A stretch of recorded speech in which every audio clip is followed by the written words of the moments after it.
வணக்கம். இந்த வீடியோவில் நம்ம கொத்தமல்லி பேஸில் ஸ்ப்ரவுட்ஸ் கறி எப்படி செய்கிறதுங்கிறது பார்க்கலாம். இது ரொம்ப டேஸ்டியாக இருக்கும். நம்ம கொத்தமல்லியும் பச்சை மிளகாவும் வச்சு செய்ய போகிறோம். ஸோ இதுக்கான இன்க்ரீடியன்ட்ஸ் என்னன்னு பார்க்கலாம். நம்ம இது எப்படி செய்கிறதுங்கிறத பார்க்கலாம். ஃபஸ்ட்டு நல்லா மிக்சட் ஸ்ப்ரவுட்ஸ் தான் எடுத்துட்டுருக்கேன். அதாவது சன்னா, பயறு, கொள்ளு இதெல்லாம் சேர்ந்து ஸ்ப்ரவுட்ஸ் பண்ணி வச்சுருக்கேன். இது ஒரு 200 கிராம்ஸ் அளவுக்கு ஸ்ப்ரவுட்ஸு. இது குக்கரில் 1லேருந்து 2 விசில் வச்சா போகிறோம். ரொம்ப குழையணும்னு கிடையாது. ஸோ 2 விசில் வச்சு எடுத்து ரெடி பண்ணி வச்சுக்கலாம். ஒரு கடாயில் 1 டீஸ்பூன் அளவுக்கு பட்டர் போட்டுட்டோம். அதில் பே லீஃப், அதாவது நம்ம தேஸ்பத்தான்னு சொல்லுவோம் இல்லையா, அது ஒரே ஒரு வெங்காயம், ஒரு பெரிய சைஸ் வெங்காயத்தை இது மாதிரி ரேண்டமாக சாப் பண்ணி போட்டுடலாம். ஒரு ஹாஃப் தக்காளி போட்டால் போகிறோம்.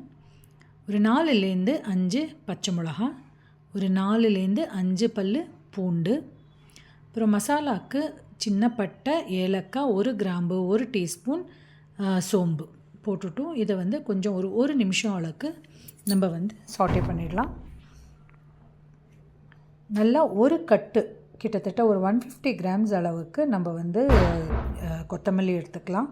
அது இந்த தண்டோடையே போட்டுடலாம். அதாவது வேறு மாத்திரம் எடுத்துட்டும் தண்டோடையே போட்டுடலாம்.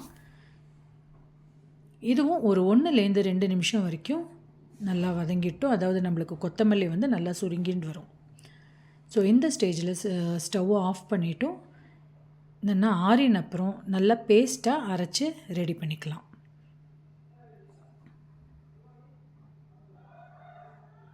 நல்லா ஸ்மூத்தாக அரைச்சுண்டுடலாம். ஸோ அதே கடாயில் கொஞ்சமாக எண்ணெய் விட்டுட்டு, ஒரு 1லேருந்து 2 டீஸ்பூன் எண்ணெயை விட்டுட்டும் நம்ம இந்த அரைச்ச பேஸ்ட்டை நல்லா ஒரு 2 to 3 மினிட்ஸ் வரைக்கும் நல்லா வதக்கின்றலாம்.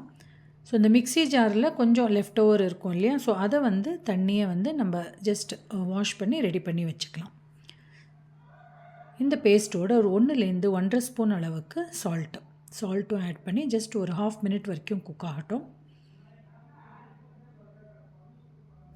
இதோடு நம்ம வேக வச்ச ஸ்ப்ரவுட்ஸ் அதையும் போட்டு நம்ம மிக்சியில் கொஞ்சம் வாஷ் பண்ணி வச்சோம் இல்லையா, அந்த தண்ணி ப்ளஸ் எக்ஸ்ட்ரா வாட்டர், அதாவது 1.5 கப்ஸ் வாட்டர் நம்ம இதோட ஆட் பண்ணலாம்.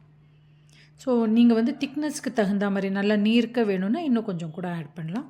ஸோ தண்ணியும் விட்டுட்டு ஜஸ்ட் ஒரு 2 மினிட்ஸ் வரைக்கும் இந்த மாதிரி மூடி வச்சுட்டும் அது நல்லா கொதிக்கட்டும். பார்த்தேன்னா சூப்பரான ஒரு க்ரீன் பேஸ் கிரேவி ரொம்ப சூப்பராக ரெடி ஆகிடுது. ஸோ இதை நம்ம கார்னிஷ் பண்ணிடலாம். கொத்தமல்லியை நல்லா பொடி பொடியாக நறுக்கி இதோட கார்னிஷ் பண்ணிவிட்டோம். நம்ம சப்பாத்தி, பூரி, இது ரைஸுக்கு கூட ரொம்ப நல்லாயிருக்கும். ஸோ இதை எல்லோரும் செஞ்சு பாருங்க. நம்ம நெக்ஸ்ட் வீடியோவில் மீட் பண்ணலாம். தேங்க்யூ.